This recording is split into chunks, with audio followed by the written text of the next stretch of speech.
Hi, I'm Nicola Klein. In my day job, I'm the Dean of the University of Victoria's Gordon Institute of Business Science.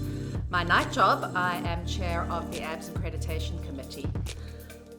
I think when people think about accreditation, often it is only with the purpose of some kind of mark of quality. And of course, that's really important for business schools in this continent.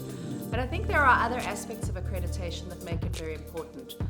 For me, if we can use this accreditation as an opportunity for schools to learn from each other, to strengthen their networks through the peer evaluation process, as an opportunity for us to connect, for us to do more together, then we'll really start seeing the benefits of accreditation.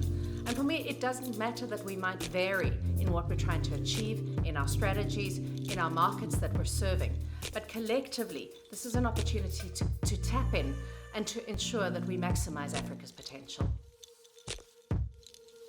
I am Jean-Philippe Ameux. I am the Dean of the Essex School of Management.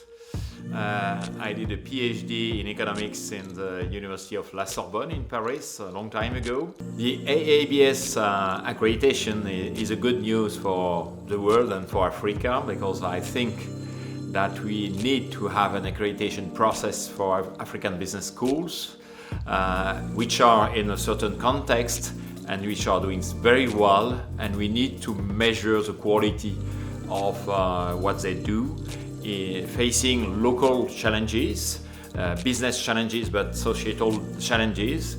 And I think it's nice to design a process with the AABS accreditation system, which is fully adapted to business schools of this region and to challenges of this region.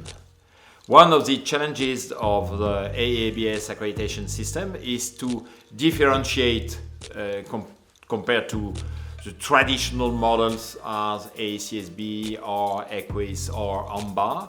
I think that it is feasible because in Africa we have very, very good business schools. Human capital is very important. We have great people, well educated, and you have so many challenges to face in business, in companies, in the society, and it's possible to find accurate criteria to define what is a good, very good business school in such a context.